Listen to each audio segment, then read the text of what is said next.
being a massive heavyweight enthusiast, which is sarcasm, as I'm not a big fan of heavyweights, but being a massive heavyweight enthusiast, I did want to talk about heavyweights, and I figured why not just do this over a tier list, kind of get over some of my thoughts out about how I feel about some of these guys. What do I actually think about the weight class as a whole, which I'm going to leave that for a later video about my thoughts on heavyweights as a whole. But I wanted to go over a bunch of legends, a bunch of tin cans that some people refer to, and just rank them based on how good they are. Now, a few things to note before we start is your title or how you were unofficially or officially perceived has zero bearing on this ranking. Meaning if you're considered a quote-unquote contender or if you are officially considered a champion, that means nothing. Just because you are a champion does not mean you are a good champion. Doesn't mean you beat anyone impressive, and the only things that matter are who you beat and how you perform. Things like championship defenses have no bearing because you can beat a bunch of bums. That doesn't mean that you are one of the best ever at heavyweight. And one of the other things to talk about is that I'm only evaluating your competition and how good you looked at the weight class. So if you faced maybe a legend at cruiserweight and you moved up to heavyweight, nothing that happened at cruiserweight or light heavyweight for the events that happened before cruiserweight, none of those two weight classes have any bearings at all on this ranking. Same thing applies if you were at like middleweight, super middleweight, which there I think maybe is only one or two people who fought at middleweight or super middleweight on this tier list. But overall, I'm only evaluating what you did at heavyweight. And yeah, I think that's pretty much everything that you should know before getting into this. Here's just some of the tiers. The only thing that I really heavily, I would say, like put emphasis on are the 10 out of 10 and 8 out of 10 tiers. These three tiers as a whole, I would say, just because these are what really define your career at any weight. So the best ever, meaning you are going to be amongst the best at the weight, maybe top 10, top 5, however you arbitrarily put it, but amongst the very best. All-time great just means you had a phenomenal career at that, I would say at the weight. Maybe you had at other weights, but again, we're only evaluating it at heavyweight this time. Elite just means you had some very good wins. Maybe you had an elite win yourself. So these are the only three that matter. Now, I did roughly put 1 and 4 out of 10 at the same tier just because I'm not going to argue who's more trash than other. Like, it just, that isn't really what the video should be about, and I don't think there's going to be many in this trash tier, but we'll talk about them as we go along. So, starting off, we have Ajit Kabayel, which, by the way, I should say this is roughly alphabetically organized, but it's not a big deal either way. So, Kabayel, I will put Kabayel in 7 out of 10. I think he is good. I think he's really only had about 3 wins that you can really measure him on, and I'm not going to be arbitrarily putting fighters based off how I think their career will go, or if they're still fighting, or what they could have done if they didn't say fight someone in their past. So anything hypothetical will not be relevant to this, and based off the only events we have in their careers is what I'm ranking them on, and based off what we've seen from Kabayel, I would easily have him good, just because he's looked very dominant in his big fights. Yeah, I don't think Makhmudov is that great of a boxer. Maybe he's a 5. I think he might honestly be mediocre. Maybe at the high end, a gatekeeper. Either way, you still have Kabayel beating him. I think Zhang, even if he's older, he has still had some good form in him. So maybe he's even a gatekeeper, but though I think he did beat Hrgovic. And I think Hrgovic you can put at the highest of gatekeeper or in good himself. And so when just thinking critically about his career, I think this is about where he goes. Sanchez is a little bit harder to, I guess, put into place here because he is, I wouldn't necessarily say like super new, but his talent is still being come out. Like we still have to justify his talent as we see more of him. So I would say based off what we've seen so far, good. Hypothetically, if he beat Usyk or something, I would have him in elite tier, but we still have to see that. Andy Ruiz has, he beaten older Ortiz. What, Chisora? Is that, I mean, there's the Parker loss. We're just, I feel like I'm having to scrape. I mean, of course, we have the Anthony Joshua win. I guess you could rank him higher off that. But that was just such like a little glimpse in his career. Like, he didn't do anything nearly as good. He even, as of late, I don't remember if this was his most recent performance or not, but he looked so mediocre against Jarrell Miller. Now, I heard he hurt his hand. I don't know the validity about that, just because all the time in any combat sports, all these fighters come up with any excuse to unlegitimize their loss or to give them a pass or an excuse of any sort. So I'm not sure how valid that is, but he looked really bad in that fight. Like towards the end, he was just getting pieced up by Jarrell Miller of all people. So based off that, I'm trying to think. I just remember the 3 fights of Miller, both Joshua fights, and he lost to Parker. So I'm gonna put him in gatekeeper. I don't think the one Joshua win is gonna get you higher. Like that just really seemed to be a flash in the bucket moment. And it's like, yeah, I would put him right here. He's lost or looked even worse against similar, if not worse, competition than Joshua. So I think he would go here. Next is Anthony Joshua. So where would Anthony Joshua go? This is a little tricky because you can easily play skeptic on his entire career and downplay it to eternity. You could easily have him in this 6 to 7 out of 10. Some people are going to have him as like this Hall of Fame legend, and things like that, as a reminder, are not relevant. Now, the real question is, does he go in elite or good? I'm not going to be someone who's going to put him in a 6 out of 10 because I do think at the very least, he was good, just given his wins, which his big win would probably be Joseph Parker. A lot of people are going to say Vladimir Klitschko. Now, the biggest thing against him is that Vlad was 41 years old and his overall reign wasn't that good. Maybe you can say he was elite at his prime, but that is about it. You can't really say a 41-year-old Vlad who had clearly looked worse, because he had the what was his name, the dude who fought was like right before, it was like the Bryant Jennings, and then Povetkin, that's his dude's name. He had a pretty mediocre fight against Povetkin, took him to 12. He did not look the greatest in that fight. So I would say at best that would have been like a 7 out of 10 win. Joseph Parker, I think we're gonna get to him here in a minute. I think it was a good win as well. The rest, though, it's kind of like, yeah, maybe if you gas up Ruiz, you get him here, you can start getting Joshua higher. But I don't know about that. I'm not going to say Jermaine Franklin is that great. I'm also not going to say guys like Dillian White are going to put you in elite tier either. So I think overall, I would put Joshua as a good fighter. There isn't really someone who is clearly elite in this period at heavyweight, other than maybe 1 or 2 names that we're going to get to, one of which Joshua lost. So it's a little bit hard for me to legitimize him being higher, but I do think at the very least he's good. Is he better than Caballero? I think his overall resume is better. Caballero has a much more limited resume. Now, I do think his showings are better, but the thing is, though, is again, it's against a little bit worse of opposition. The only one that I think is even really comparable to some of the names on Joshua's resume is Zhang, but that's about it. So I would say overall, Joshua should go here. If you have him in elite, I feel like that's because you're saying a 41-year-old Vlad, and if you ignore that he dominated an incredibly garbage era of heavyweights, and you say that, okay, he was still elite at 41 years old, even though he had some showings that weren't the greatest, just as 2 years, like he was out of retirement for like 2 years after the Fury stuff, or a hiatus at the very least. So overall, I can't really rate him that high, and that's kind of really where you get the 8 out of 10, is if you say Vladimir Klitschko is this elite opponent still, which is really hard to demonstrate just given what we know of that time frame. And if maybe you gas up like a Dillian White or a Joseph Parker and you get him to there, but that's about it. So I'm going to put him at a 7 out of 10.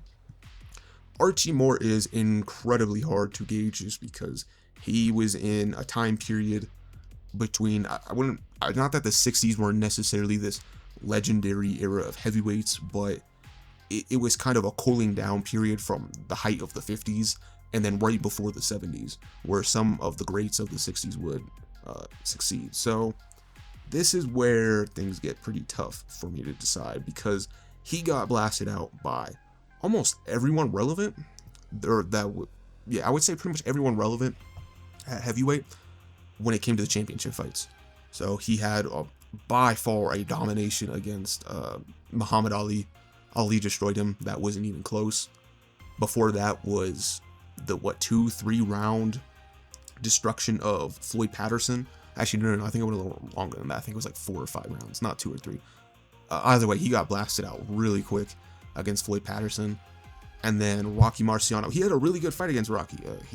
It was one of the most competitive fights someone had given to Rocky, but he still lost. So he's a little hard to judge because he really only faced 3, I would say, wins that are of this tier, but he lost all of them. He did beat, like, I think, like, Howard King. Well, I believe that was his name. It was solid. Bezmenov, I think, was solid, but most of his, I would say actually virtually all of his best wins came at 175. So I'm really judging him, like, his entire career based off maybe a few, like, good wins at best, and the rest were all gatekeepers or mediocre. So because of that, I'm overall just going to say he's good, just because he had a lot of success at heavyweight, and I do think he had beaten some okay fighters, a few stand out as good, but that is about it. He's really hard to assess and put him into this tier like some people have him. So I think he's a good win, but I do not think he's elite. Bob Foster, I'm going to put Bob Foster at mediocre. Here's why. The biggest thing is, I think he had 4 or 5 fights at heavyweight. Quarry, Ali, Frazier, and then I believe there might have been someone else. He lost to all of them. So now I get like those guys range from good to all-time greats. So that isn't saying a lot, especially because he's moving up, but that is kind of the fact, is that he is moving up. He didn't really have that great of a showing, and I'm pretty sure he got, other than Quarry, he got blasted out in all the fights. Because I remember Frazier knocked him out in only a few rounds, and then Ali, it took him a little bit longer, but either way, that wasn't like this prime Ali anyways, so I'm going to put him in mediocre. If this was light heavyweight rankings, he would be ranking in at least 8 or 9 out of 10, but yeah, I think he would go here. Daniel Dubois. Now, when we talk about champions, he's going to be mentioned, and a lot of people are going to have him elite. I don't think all-time great or anything like that. I'm going to put Dubois in the very bottom of good. Here's why.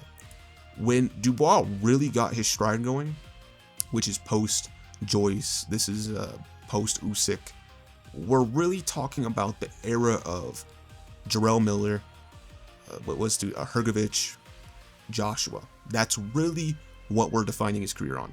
Jarrell Miller, as we're about to get into, or as I even alluded to earlier, is not that impressive of a victory. Like, the dude was taking steroids and he looked good then against fodder opposition, and then when he stopped taking steroids, he looked mediocre against fodder opposition.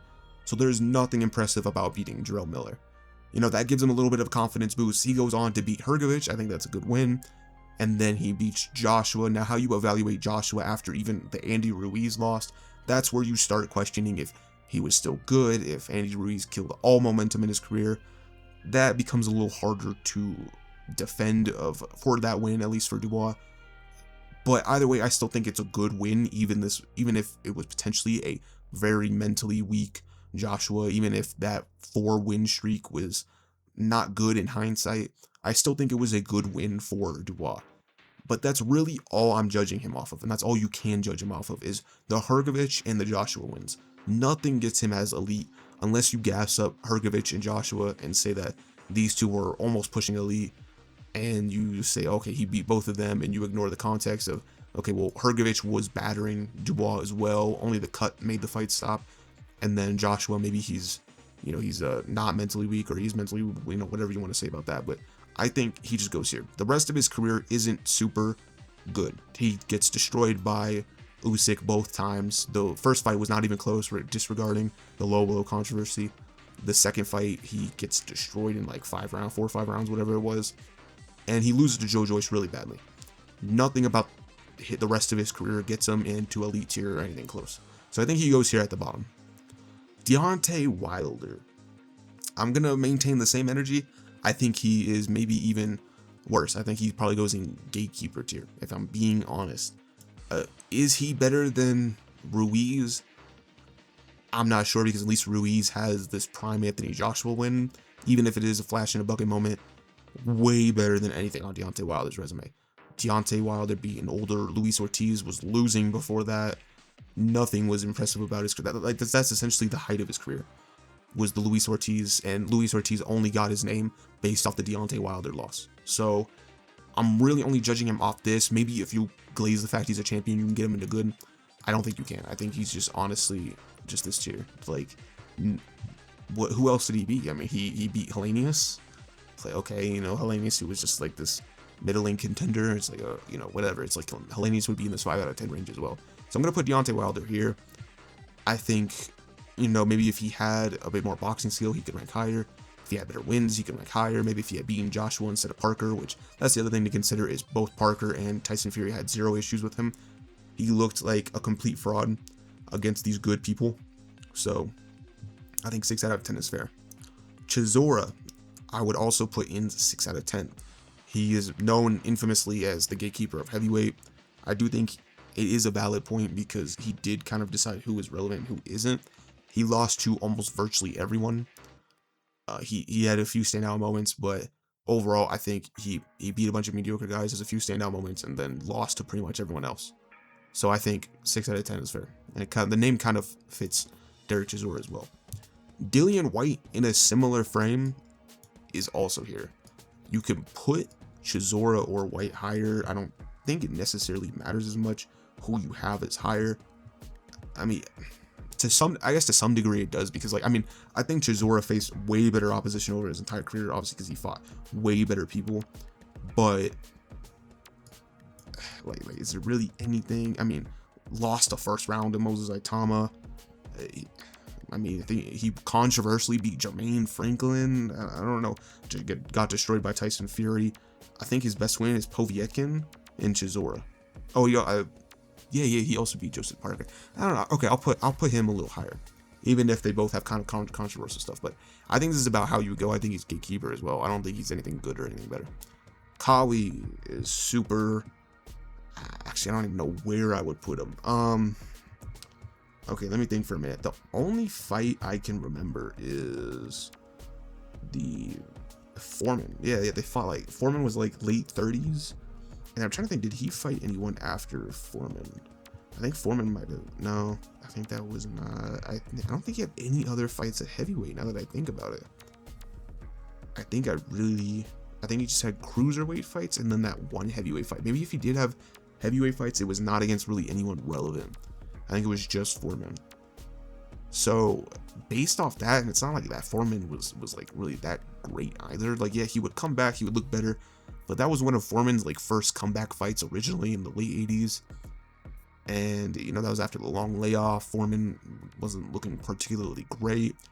And I know Kali is undersized, but like he definitely has a way better cruiserweight resume and career than he does at heavyweight. Like, it's only one fight he lost, wasn't against the greatest Foreman.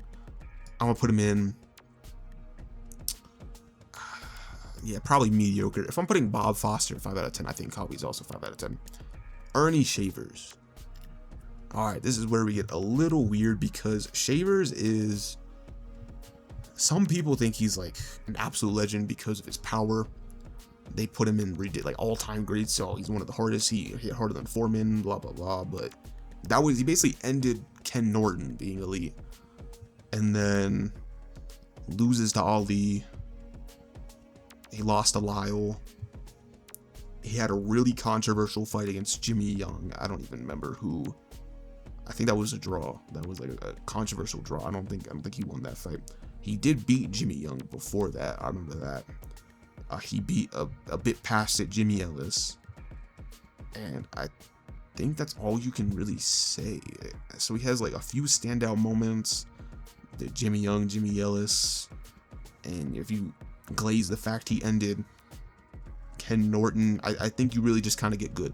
Like, he kind of is sticking in this tier. I'm gonna put him a little bit above Dubois, maybe above Moore. I think he's a little bit more known. He did fight some good dudes, but he lost as well. So I think this is fair. I think he's just a 7 out of 10. I think he was a good fighter. I don't think he was anything super crazy. I'm not about to glaze. Or like, especially if you're someone who's like the golden age heavyweight fan, you know, they're gonna put him in an elite. They're gonna put him in all-time great. I don't think he's that tier. I think he's a good fighter though. So we're gonna put him in good tier. The next person to talk about is Ernie Terrell. So Terrell is also a bit like he came in a certain era where like I said with Moore, he kind of came in like some of his best heavyweight days were when heavyweight was starting to cool down from the height of the 50s. And I feel like Terrell was one of the leading names of that era in the early to mid 60s. I remember he lost okay, so he went 1-1 against Cleveland Williams. Zora Foley, who was I guess you could say like a solid dude. Bob Foster, oh yeah, that was the other name. Bob Foster was another one. Chuvala, that was a good win. and it was what he lost to Ali and Cleveland Williams. So, Chevalla, that was a good win. And Cleveland Williams is a good win as well. I think he's going to be the first one to put in elite. I think, just given that he had some pretty good wins, or Foley.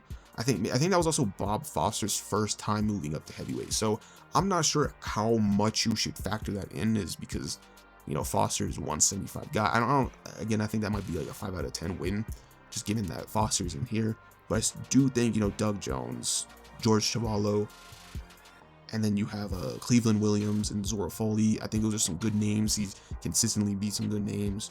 Really only lost to like Ali, and I think the dude right after Ali, I forgot who that dude was, but yeah, I think overall elite, I think, is maybe the height of good. If you want to put him good, I think that's fair. I'm gonna put him in elite just because I think he did enough, he beat enough of this opposition to kind of define himself as an elite.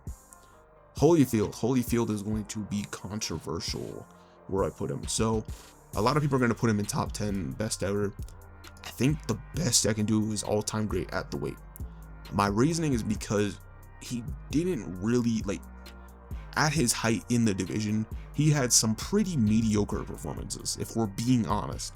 So, like, Larry Holmes is, you know, like 40, like 43, 44, like well into his 40s, and he's outworking Holyfield in some rounds, right? Like Holmes looks great.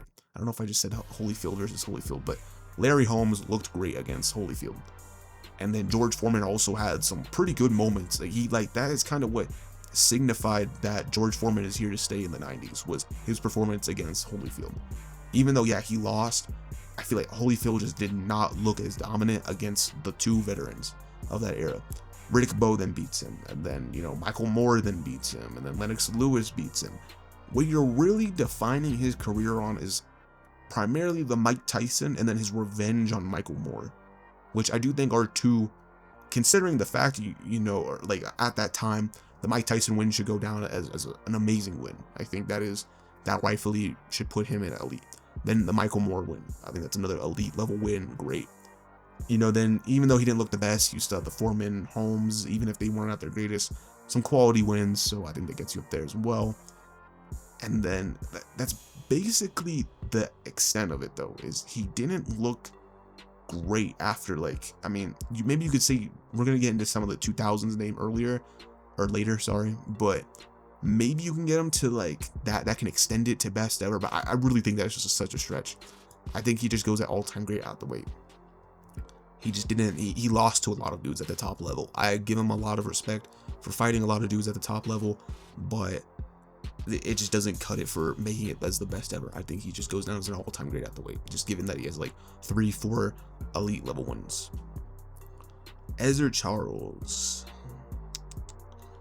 Let me think. So when I think about it, you know, you have the Jersey Joe, the Joe Louis. You have he took Marciano. He had the Gus Lesnovich. The other, what's the light heavyweight dude? That's gonna kill me. He did fight Harold Johnson, who's another like light heavy that moved up to heavyweight, but that was pretty controversial. I thought he should have won that. And then what is his name? I even have him right here. Joey Maxim. That's what I'm thinking of. He beat Joey Maxim like 2 or 3 times. I think maybe best ever. I think that's fair. Because, you know, you have the did he really beat anyone though outside of Jersey Joe? I mean, I know Joe Louis was a bit bad past it. Like, let's not get that confused. Let's not act like it was like 1940 Joe Louis. But even then, it was still like Joe Louis was still like an elite dude. Jersey Joe, I think, is he's also another like elite all-time great dude. He had, you know, past his best. He looked pretty good against Rocky. He took I think one of the only dudes to take him, I think actually the only dude in a championship contest to take him the full distance. Did he, I remember, I'm trying to think, Jimmy Bivens, I think that was at heavyweight as well. Overall, there was some really quality names though, is like when I think about it, is like, so you have Walcott, Lewis, Bivens, Lesnovich, Maxim. Even if they were light heavies moving up to heavy, so was Ezzard Charles. So I don't think that's actually like a downgrade for him, just because he's also facing similar circumstances. So I think this is one of the best ever. I can agree with that. If not, I think he's above Holyfield. Fabio Wardley, the newest heavyweight champion. To put it simply, he's kind of like, he's more recent dude getting hype. I would say maybe Gatekeeper. Okay, so like the Joseph Parker win, which is by far his biggest standout, is it was controversial. He was losing. He was by no means winning that fight, trust me. But even if you thought he was winning more rounds than what some people had it, he was still losing the fight. The Huni stuff, kind of the same thing. And then like, I know we're supposed to judge it based off of like, I don't even know about supposed to, but I know a lot of people judge it based off like who was the ultimate victor, but your performance is also what we're evaluating here. And he did not look great in the Huni and the Parker wins. So I think he probably goes around here. I think towards the bottom, maybe if you want to put him above Deontay Wilder, below Deontay Wilder, he's kind of in this tier though. I'm not really sure where to put him. I think we just need to see more. Maybe if he goes on to beat Daniel Dubois, we can put him here, because it kind of legitimizes, okay, the Joseph Parker fight, which we'll get to Joseph Parker here in a minute. But it would legitimize, okay, like, he had moments against Joseph Parker, and then he's beating Daniel Dubois. So I think that would legitimize it. But other than that, though, I think you can really just put him in good. Or sorry, Gatekeeper. Floyd Patterson. So Floyd Patterson is kind of one of the dudes who I alluded to earlier with Archie Moore. He came in right after, so he moved up from light heavy to heavyweight, and he started basically what I would say like the down period from the heights in between the 50s and 70s. Even though I'd still think the 60s was a still pretty solid era, but it wasn't as high or as good as the 50s or 70s. But even then, he also, like Archie Moore, he's moving up from light heavy to heavy, and then you have Patterson who just destroys him. Amazing win. I don't think that holds anything against Archie, or I don't think that's anything against Patterson here, just because he's also moving up like Moore. And then, of course, he loses to Sonny Liston. He has a run in the late 60s and 70s with like Bonavena. Does he fight Chuvalo? I don't remember if he fought Chuvalo. The Quarry fights, there was some controversies with that. Let me think. Of course, Ali he lost to. I think that doesn't have anything to be like super crazy against I think we could all agree that Ali's one of the best, even if you don't think he is the best. And then he beat like Chuvalo, Johansson, Moore, of course. So I think I think he should honestly probably should he rank above? Let me think about that. So I guess, you have the Bo, you have the Moore, and you have the Tyson win. I think that is a little bit better, yeah. I don't think Bonavena, the Quarry incident, and the Chuvalo stuff, as well as Johansson and Moore. Well, that is quite a bit of names. I don't know, I could go back and forth on these. I do think Patterson fought way better competition than Holyfield, but I don't know, I could go back and forth. For now, I'm going to put Holyfield higher. Maybe we'll adjust it later. Frank Bruno, I don't even know how to like properly assess this without like quite being a hater, but like of course, some people are going to mention he was a champion or whatever. Again, doesn't matter. Things like that don't matter at all. I think he used to be like Oliver McCall over that title. Like McCall, who's like extreme flash in the bucket, he would rank here easily, like in the entries of the 90s. But he essentially just beats like the boogeyman, Jesse Ferguson, and he had a run in the 80s, even though he lost to like Tim Witherspoon, and he lost to like what's his name, James Smith. It's like I don't really know if you can really rank him that high. Like what, like does really like beating Jesse Ferguson get you that high? Like I'm trying to think, or I think he also beat like Carl Williams right before like Lennox Lewis, which he also lost to Lennox Lewis. I don't know. I think you could. I'm gonna put him in Gatekeeper. I don't really think getting Jesse Ferguson, which like I think Ferguson was like a little bit over it as well. Like that doesn't get you to like good elite or anything like that. So Gene Tunney had a very limited career at heavyweight. I think he had 6 fights, 5, actually maybe even less. I really only remember the Dempsey stuff, and that's basically it. Is like you're just looking at like Dempsey. and I think he had like one fight after that, and it wasn't against anyone like super crazy.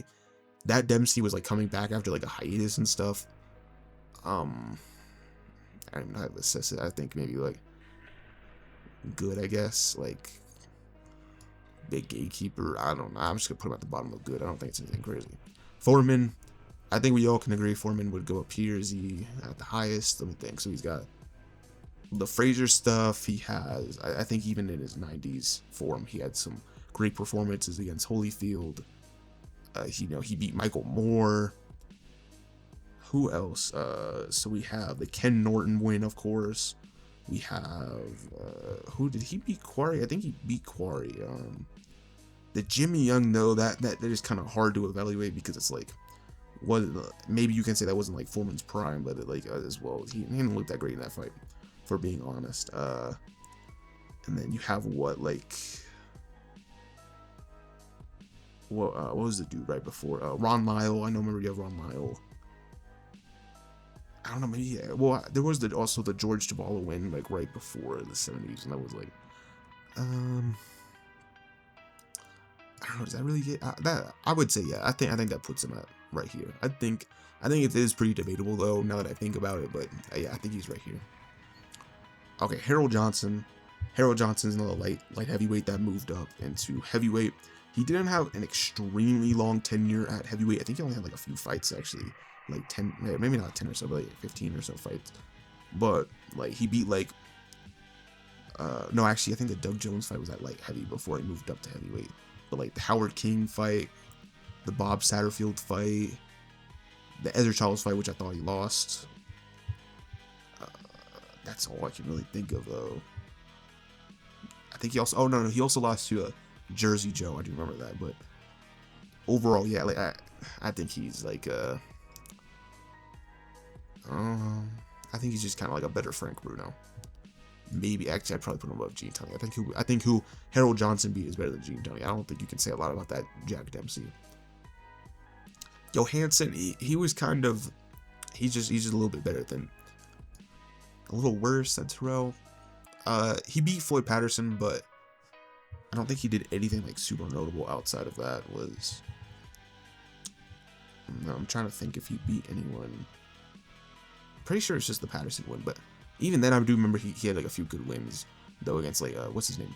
Not Pastrana, the other dude. Oh, that's gonna bother me. What is his name? Oh, that's gonna bother me so much. Who is that dude? I don't remember his name, but yeah, I think he was just literally. I'm gonna put him lower.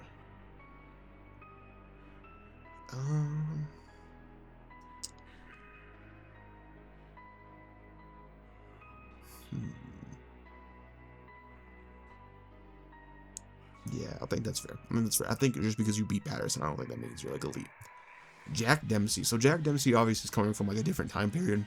I wouldn't even put him like in terms of rules itself, just entirely different period. Like people fought way differently back then with the endless championship rounds, the non 10-second count era. Like this was just boxing in its like primordial state. This was not like at all boxing at its peak. Boxing would definitely reach a higher plateau in like 2 decades later. So he beat a few dudes, but okay, so like let's get some of the stuff out of the way. Like people act like he was the most dominant, the craziest fighter ever, and no one beat him till Gene Tunney and after he retired. So the first thing is he lost to like Fireman Jim Flynn like early on when he was like approaching his peak, and then most of his biggest wins come from like what's the dude's name? I don't remember his name. Billy Mask, which was like it was like news decision wins, and then like I think he had a Battling Novinsky win. Then the dude who went on to beat Jack Johnson, I forgot his name, the white dude, whatever the white dude's name was.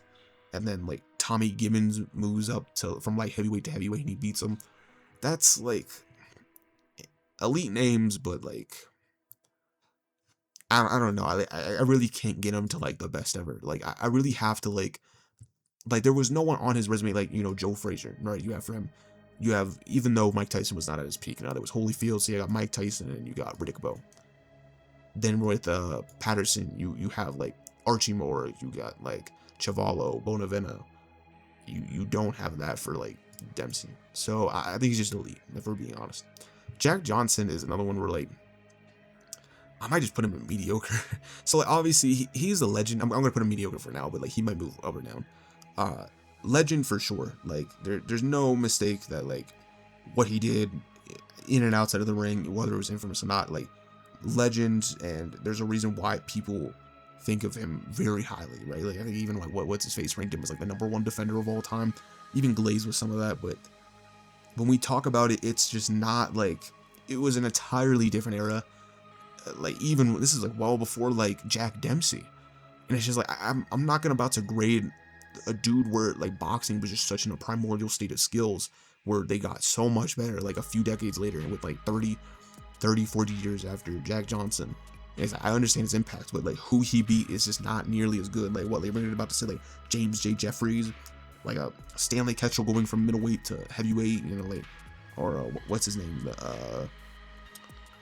Sam Langford. Like, I'm not about to like just start glazing every dude he says and just put him best ever. And I'm not ranking this based off like their time per se. This is like an overall ranking, just within heavyweight context. So I'm gonna put him in.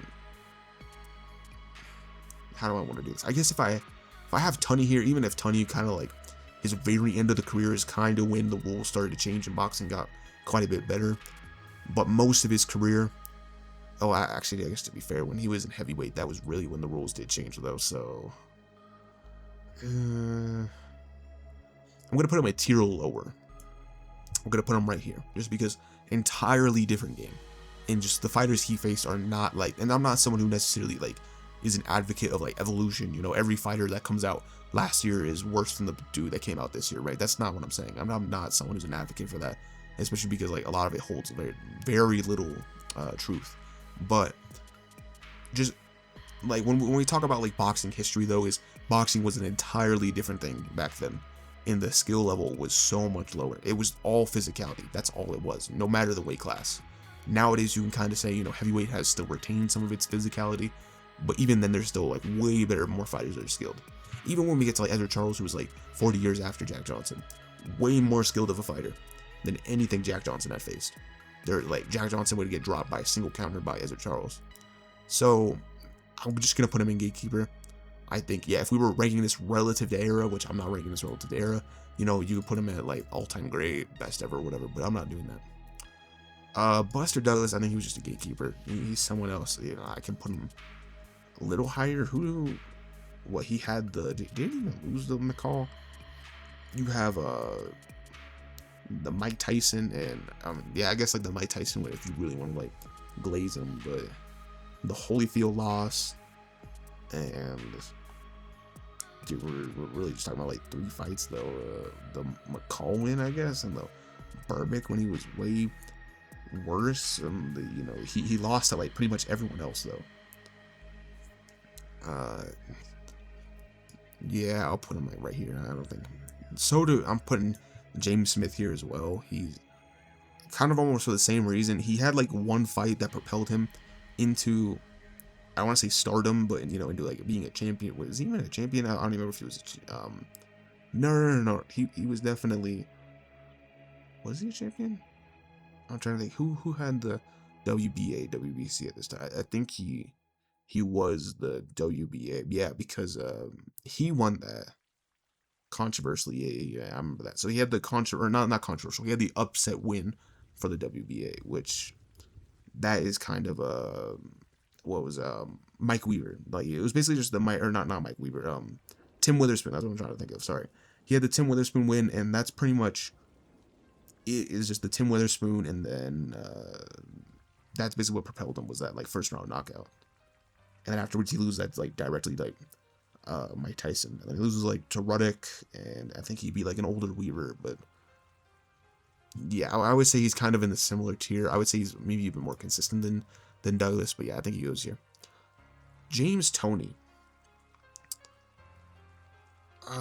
I mean, okay, so if you want to like, okay, what? So he got caught for what was the drug? It was like a recovery drug or whatever the heck. I don't think it was like a straight up like enhancing drug. I think it was like just right after the fact. I could be wrong though, but off memory, it was a recovery drug.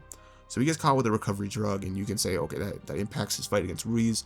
That doesn't change anything for me. It was just such a dominant performance. Even then, he had the other fight against like Rotman and Holyfield. That's the big thing. So I think he was just good at the time, though. I'm not about to sit here and say he's like, oh, all-time great or anything like that.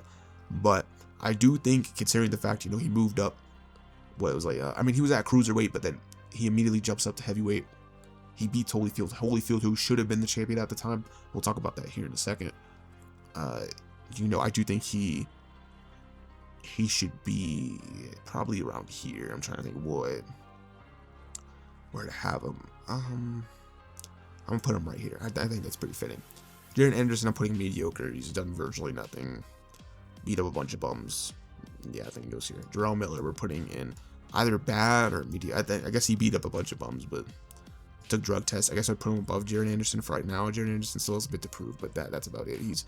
He took drugs, beat up fodder, then he lost to like Dubois, and then he looked bad at times against Ruiz in that fight. He looked like trash in that fight at times. There's really nothing that puts him higher. I'm not gonna lie. He's honestly one of the biggest drug cheats ever. He has horrible performance when he's not taking drugs. So Jersey Joe, I'm gonna put him in elite, but we're gonna move him up or down here in a second. So when we talk about Jersey Joe, there's obviously the big thing of like, oh, 5 times it took him to finally become champion.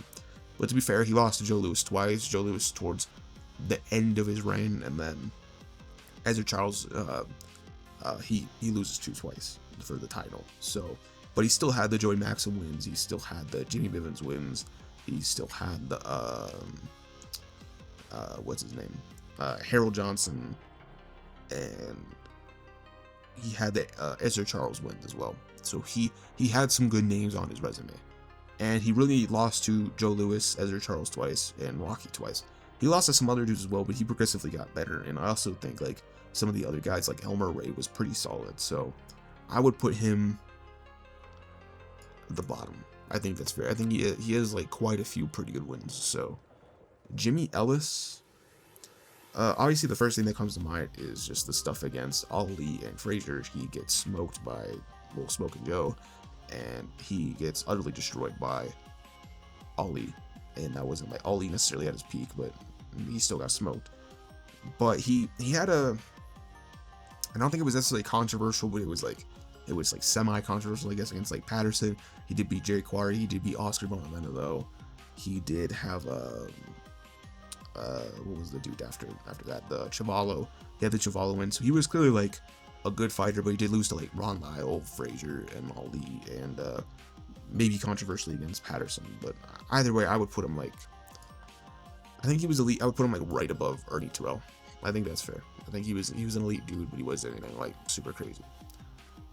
Joe Frazier's weird because you can easily downplay Joe Frazier. I think you can easily say he is not one of like, okay, of course you can say he's one of the best heavyweights ever. That was hard to say. But other than that, though, you can easily downplay his resume. But I do think if you have Jimmy Ellis here, you have, we'll get to Ali here in a minute. Of course, he lost to Frazier, but you also have Jerry Quarry. You have Bonavetta, Chuvalo wins, Doug Jones wins. I think that's some pretty good wins. I'm not gonna lie, especially because like, I think like Ellis, Terrell, and Quarry, they're all pretty comparable. Bonaventa isn't far off from that, and neither is Chuvalo. So I think you can put him. He's kind of in this tier. Let me think. Or he's around here somewhere. But I'm trying to think like who'd he be below? I think Patterson has the better wins. I think Holyfield has the better wins. So I'm gonna put him right here. I think this is fair. Joe Louis. Again, this is very hard to discuss because like 4 out of his fighters that he fought, out of the 12 Hall of Famers that people love to recite, the 12 legendary Hall of Famers that he beat, 4 of them were like heavyweights moving up to heavyweight, and he didn't particularly look great in some of these contests. He outright lost to Ezra Charles. He did not look good against Billy Conn in both fights. Who else you had? You had he beat John Henry Lewis, who was a bit over the hill, and Jimmy Bivens. Like, we're not about to start gassing up and saying like these are like super. Like I think the Jimmy Bivens wins were good for Ezra Charles, but they were not like the craziest for Joe Louis because he was not moving up as well. Ezra Charles has an excuse. You don't really have that for Joe Louis. So now you're assessing like the out of the 12 quote unquote legends that he faced, it's really now 8. And even then, I'm not really sure how you're gonna really like put like James or what's his name? Braddock. Braddock, I think he was solid. He's kind of like an Ingemar Johansson though of his time. Had the big upset win, and then he's kind of remembered as that he's the Cinderella man after all. And then what's his name? You have Sharky and you have Schmeling. Good for their times. A little harder to evaluate in here. I do think Jersey Joe was pretty good wins though. Lost to Marciano. I don't know. It's not the craziest resume, if I'm being honest. I think for what it is, I think it's better than Dempsey, but I wouldn't put it up here. Maybe at the bottom. Maybe above Jersey Joe. Who did? I mean, I don't know. I think honestly, the Ezra Charles wins are better than anything on Joe Louis' resume. Yeah, it's kind of unfortunate because like Joe Louis kind of came like the heavyweight division got really good towards the end of his prime, and then he kind of like he left for a bit, and then he comes back, he gets destroyed. So was that indicative of his era, or like did it just grow drastically better? I think regardless, like since we're not evaluating this on a per era basis, I think he's just elite. I think he was still a great fighter. I think he still has some great wins, but I don't think anything more can be said about like having him like best ever when his wins aren't really like the craziest. Joey Max, I'm just gonna put in gatekeeper. He didn't really beat anyone like super notable at heavyweight.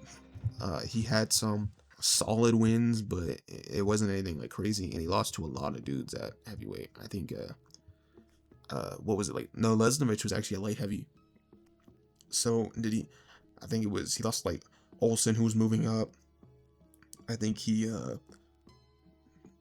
I think that's basically it though. It's like he lost Ezra Charles at heavyweight, and no, he fought Lesnovich a few times. I think one of them was at heavyweight, but I think that's about it though. Is like lost to he actually also did beat Jersey Joe. That's right, he did beat Jersey Joe. Either way though, I still think it's kind of like you had like that one fight, and he didn't really beat anyone like super crazy outside of that either. So I would say he's about a 6 out of 10. I would say he's if you want to put him above just because he faced way better competition than who Douglas did, I think that's fine. But it's kind of a similar situation to these guys. All right, so next up is John Ruiz. John Ruiz, I think, is the epitome of mediocre. So when we talk about his career, there's the first thing that you have to mention is he gets blasted out by 15 seconds by David Tua. He somehow becomes champion being nobody, and after Lennox Lewis gets stripped of the title. So then he fights for the vacant title, and he gets the title, whatever, blah, blah, blah, blah. He then has a very controversial trilogy against Holyfield, arguably losing 2 out of 3. The last one, definitely, I think he should have lost. And then he gets blasted out by the likes of Roy Jones and James Toney. Nothing in his career is really that good. I'm actually super confused how he even got the champion or the ability to become champion. The Lennox Lewis strippage is one of the most questionable decisions ever by the WBA. He did nothing to become even rightfully number 1 within that. Again, the only thing he was known for up to that point before being champion was getting blasted out by David Tua. Nothing about his career is impressive. I think he's a mediocre guy. I think he lost to virtually. I mean, he has maybe Holyfield 2. That's about it though. Is the Holyfield 2 win? That's the only thing impressive about his win. So overall mediocre. I think if you want to put him above Jared Anderson, I think that's fine. But if you want to put him at the top of this, I think that's fine as well. I'll put him at the top, but again, I don't think it's anything crazy. Next is Joseph Parker. If we have like, he beat Ruiz. He lost to White though. He beat Chisora. The Wardley stuff is controversial. You can easily put him here because there's quite a bit of close fights or like he has some. He's not like he's that far from these guys' level. He did beat Deontay Wilder though pretty convincingly. I'm gonna overall say he's 7 out of 10, but I don't think he's like the craziest. I think honestly James Toney has a better win against Holyfield, but yeah, I think he's good. I think he's a good fighter. I think he goes here. I don't think he's elite. I'm not sure what would have happened if he had faced Dubois. I'm not gonna sit here and speculate either, but he also has the Zong win. I need to keep that in mind. He has the Zong win as well, but that he lost to Joe Joyce. Anthony Joshua, he's just clearly a good fighter. He's not anything elite. I don't know where he got the stigma that he's elite, but he's of this level. Next is Ken Norton. I think you'd have to put Ken Norton as elite. Yeah, he has some.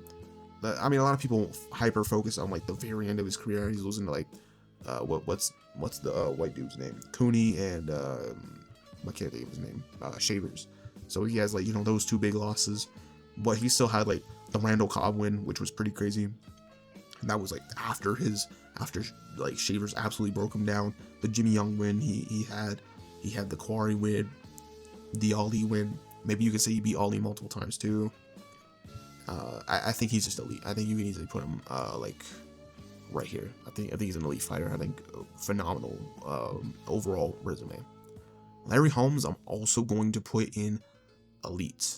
Now this might be controversial because we often consider him as an all-time great or the best ever, but when we really look at his resume, this is where things start to become like he can start to become more scrutinized because he doesn't have the craziest resume by any means.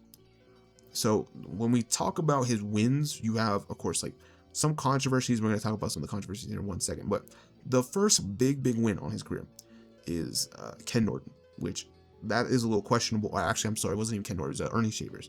So he has Ernie Shavers. I think he's a good fighter. Shavers like towards the top of good right now. So I think it's a good win. Ken Norton, it's controversial. Like some people have Ken Norton winning. I think I had Holmes winning by like a round or two. So I do think like he beat Norton, though again it is pretty controversial. The Mike Weaver win, and then he beats Shavers again, I think right after that. Some people like to talk about Ali. Ali was way past it. It was not at all like a meaningful Ali win by any stretch. That was a garbage win. Like just given the shape Ali was in, it was not at all a good win. Randall Cobb, and then like the controversial win against like Tim Witherspoon. Marvis Frazier wasn't even like the craziest. He was kind of like a gatekeeper, if you want to say, a mediocre. And then he loses to Michael Spinks, loses to Mike Tyson, comes back, has a pretty good performance against like Ray Mercer, but then loses to Holyfield. It's not really like the craziest set of like fights. If we're being honest, I think quite a bit of the dudes he faced were good. He has really just the elite win against Norton.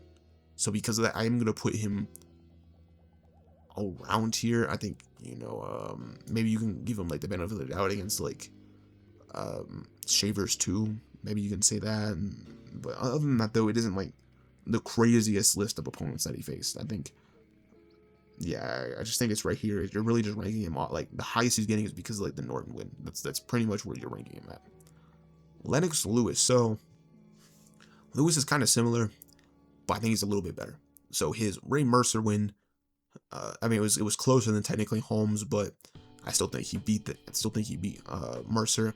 Of course, both him and Holyfield are past their best, but he beat Holyfield twice, or should have beaten him twice. He beats Mike Tyson when they're both past their best. Granted, it's not like, Tyson was further past his best, but it wasn't like Lewis was at his peak by any stretch. And the Vitaly Klitschko win, which was pretty good. I think you can put him kind of in this all-time great at the weight. I think if you want to put him, I think above Joe Frazier is fine. He doesn't have the craziest wins outside of that, though. I'm not about to say like Oliver McCall, which I think I even said he was like equivalent to like the Andrew Ruiz, or is that what I said? He was like the Andrew Ruiz of the 90s. Right? We're not about to start glazing him and saying he's elite. Right? Not every champion's good, as I explained earlier. So I think he's here, and there's not really the craziest wins outside of that. Leon Spinks, he's kind of mediocre at heavyweight. He's really just living off the Ali stuff. He lost to everyone else. I don't think it's good about his career at heavyweight. Actually, I'm just going to put him in bad. I think he's one of the few bad people. Martin Bakole is also mediocre. I'm going to put him right below John Ruiz. So he gets props for beating Jared Anderson. Then people act like he's the craziest ever. And then he gets like one tapped in like the second round by like the what do you call it, like the shortest shot ever on the top of the head, and then he like dies. Like it was the craziest like stoppage victory I've ever seen from Joseph Parker. And that it wasn't even like Parker tried very much. I get he was on like a very short notice, and like he came like the day of, he like basically walked into the arena like right after the plane or whatever, but like either way, you know, it's not like he has. You should always be staying ready for a fight, even though I guess it's not really like super relevant. But all he has is like the Jared Anderson win, like and that doesn't get you anywhere.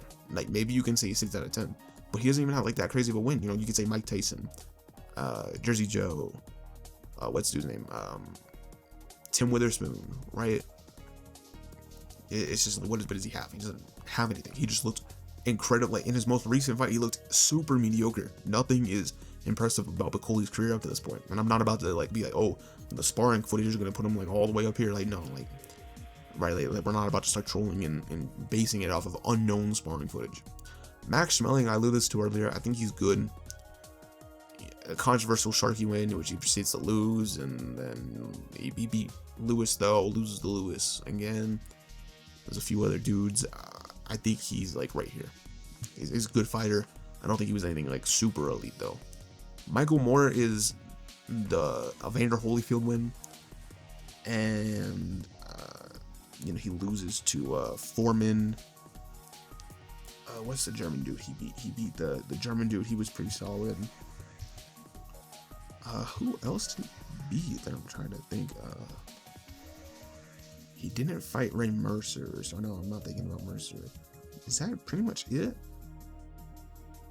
The Holyfield and the German dude. Why can't I think of the German dude's name? That's gonna bother me as well. I don't know what the German dude's name is. Like I know it, but I'm forgetting it right now.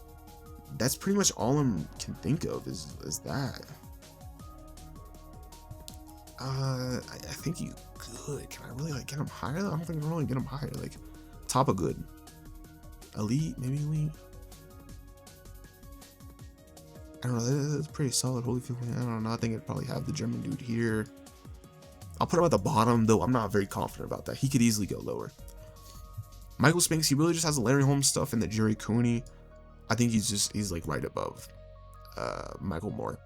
Really legendary light heavyweight career though, like super legendary light heavyweight career. But other than that though, it's pretty much like when we're just talking about like heavyweight, he would be right here. Mickey Walker, he had like a brief time at heavyweight or something. He would just go like, I don't even think he had like that much success at heavyweight when I think about it. Like who did he beat? Like he didn't fight Jack Johnson. It was it a Dempsey? Well, wait. When did he fight at heavyweight? It was no. I think this was like right after. No, yeah, this would have been right after. So he didn't even fight Dempsey. Who was it? Sharky? He must have fought Sharky. So he had what I think he lost to Sharky too. So it's what like just basically just Sharky, and if he fought, it would have been like what's his name? Max Schmeling or Braddock. That's pretty much, or Carnera. One of those names.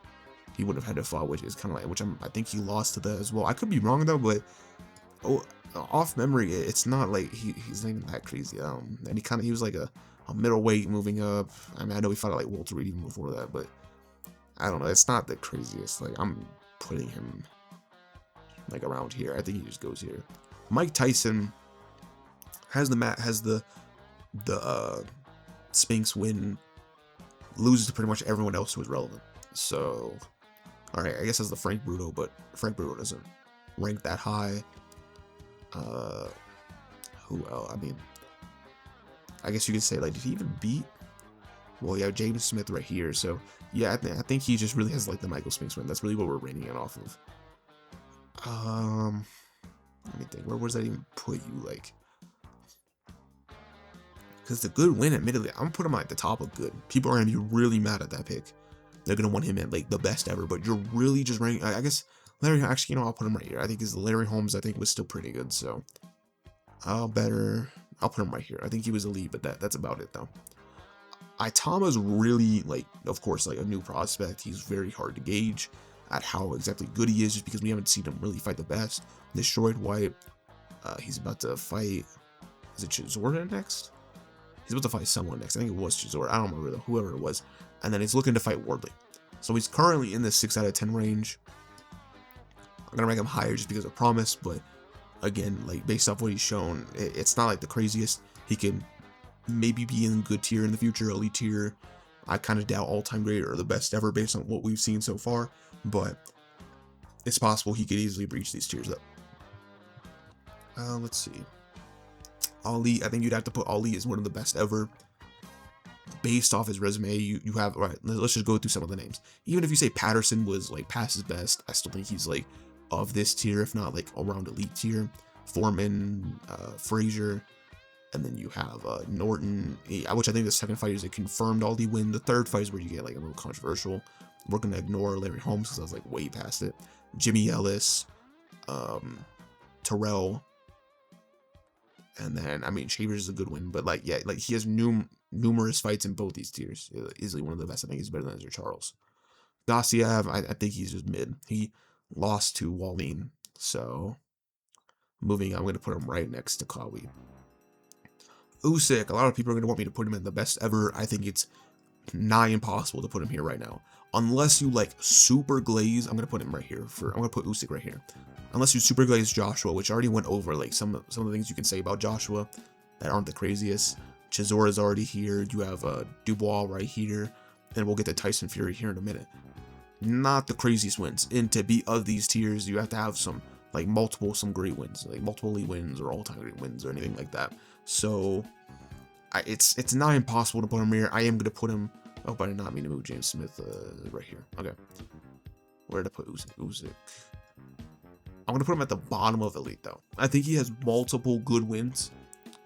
Excuse me. I think he has multiple good wins to get him of this tier, but I think that's about it. I think like Joshua's at the top of the good tier. We're gonna get to Tyson Fury here in a minute. Dubois, I think he's good. He doesn't fight anyone. I mean, like Chisora doesn't really mean a lot. It's not like he's gonna be fighting Wardley. Yeah, so I think he's elite. I think some people gas up his wins, and unless like, which I've already been over a bunch of these fighters of modern day and my skepticism with it, but I think yeah, I think he's just elite. I'll leave it there. Zong, I think Zong is, I mean, even if you say Wilder was past it, he still destroyed Wilder. He has the Hrgovic, which I think Hrgovic is like gatekeeper good tier. Loses to Parker, loses to Caballel though. I'll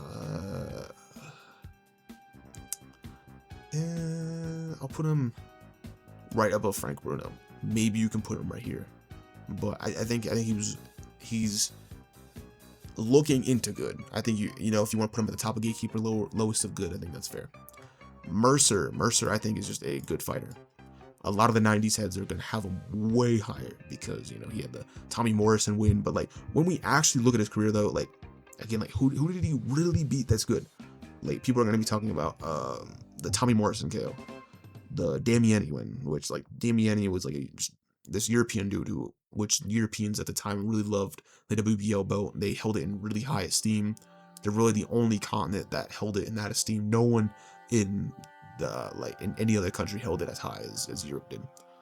Europe overall, that is, not like one specific country.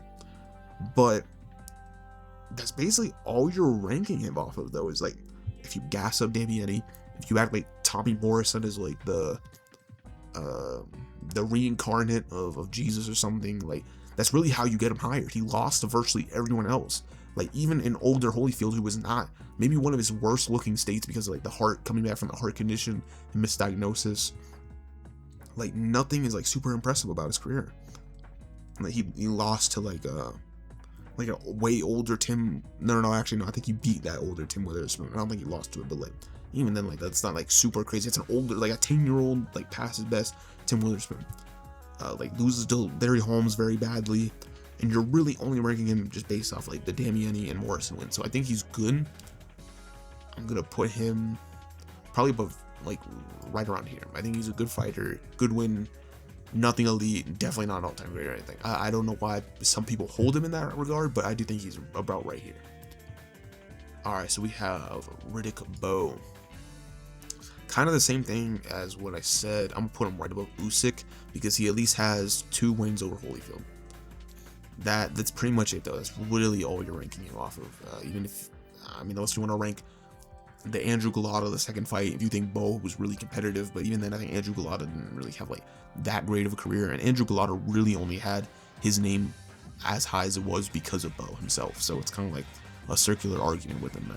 So I think he's just here. Maybe you could have Usyk higher. It doesn't really matter. It's just really like 1 win, or sorry, 2 wins.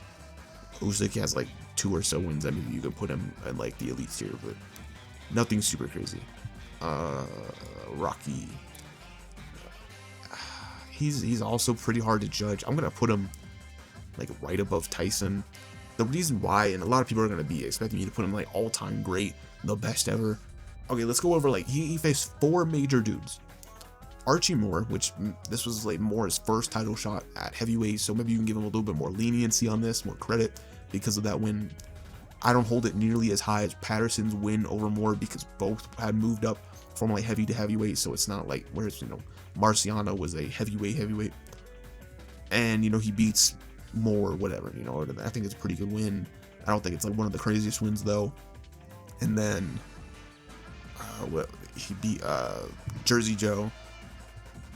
I think that's I think that would be like a 9 out of 10 win. That's definitely his best win so far. Joe Louis, who was like pretty well past it. Like this wasn't like, I don't give him the same credit that Ezra Charles does because like this was like an even like way past him march. Joe Louis, and then this is like after he lost Ezra Charles. He pretty much lost a lot of his confidence after that. Wasn't nearly as effective, and then he beats Ezra Charles, which Ezra Charles was also way past it. So yeah, he has some wins, across the 7 to 10 out of 10 range, but within context, they're not even like that crazy. They're more in the range of an 8 out of 10 to 7 out of 10. So I think consistently he's in this tier. Ron Lyle, I think I can really only remember like the Jimmy Young, Ken Norton stuff.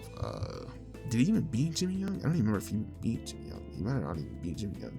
I think it was just Bonavena, Ellis, and I guess he gave Foreman a good fight. Oh, he also beat Shavers. I do have to remember that. But he lost to everyone else though. Ali, Foreman, Young. I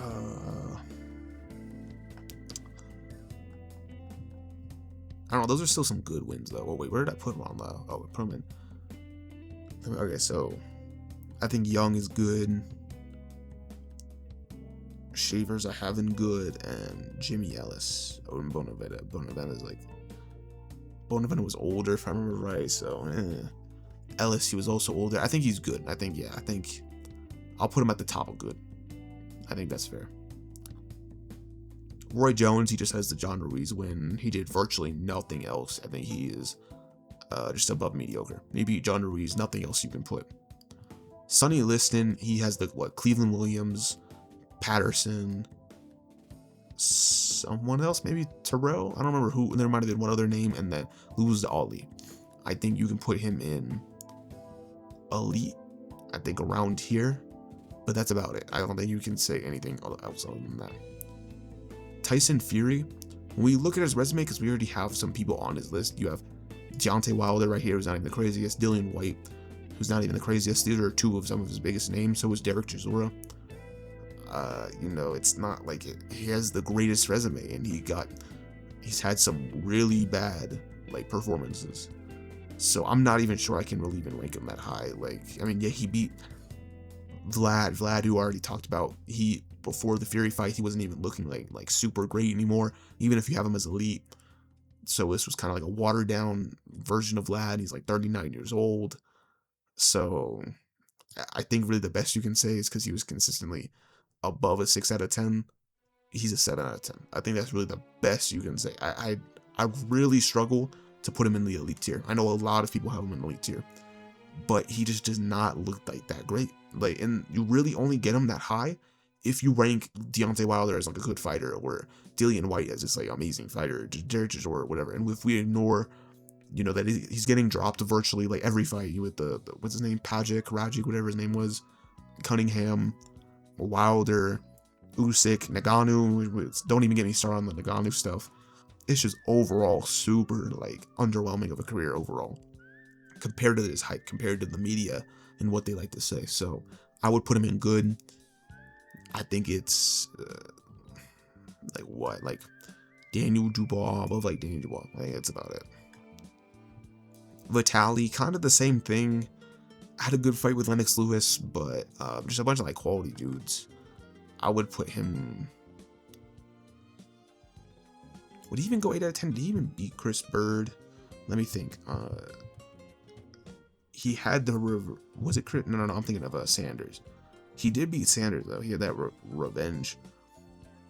Did he beat everyone else though? I don't even think he did even fight. He lost to Bird. Yeah, that's right. He lost to Bird. So I can't really rank him super high. Yeah, when thinking about it, I don't even think you can really rank him super high. It's just really like the close Lewis fight and the like Corey Sanders fight and like maybe Areola, and that's about it. Like I think you would just put him in like good tier. I think you can put him like around this tier, to be honest. I think that's where he goes. I don't think he's elite. His biggest highlight was doing well against Lennox Lewis in a fight, which he was up at the time, but he got stopped, and even though it was a little semi-controversial, he was starting to lose the fight, and I think over time Lennox Lewis would have beat him. So next is Vlad. Vlad even kind of has like worse, I don't say slightly better, but like he actually beat Chris Bird. He like, of course he lost to Corey Sanders. If you really want to like, I don't know, I think you could just put him here. I think like really like the Chris Bird and what's the David Haye maybe, which even then David Haye really only got his title from like Paluev, or not, Valuev is his name. He only got his title from like Valuev. Valuev wasn't even like that great. He was ranked very highly, but like that doesn't mean anything because like that division was super horrible at the time, and Valuev was getting like outboxed by like a 40-something-year-old Holyfield. Really horrible. He was like not a great, like not super good. He would be like a mediocre fighter on their scale. So yeah, overall I would probably put Vlad at the bottom of elite. Anyways, I think that overall ranks everyone like super, all like the meaningful boxers. There's probably like of course these weren't every heavyweight fighters out there. I didn't do that, but I think if we wanted to add more to the list, maybe in the future. But overall, I think this was a really good ranking. I think everything was pretty much consistent just based off the resume. So overall, I would say I feel pretty confident about this list. Maybe you can move some of these guys higher or lower, but it wouldn't look very much different. I think it would be like very small variations. I would do this for other weight classes. I'm going to make a video on ranking the best in every division soon, so I'm not going to do this for every division right now, but maybe afterwards we can do that for all the major 8 divisions, and maybe we'll see about like 154 and 130 and stuff like that. But overall, thank you guys, and I'll catch you all later.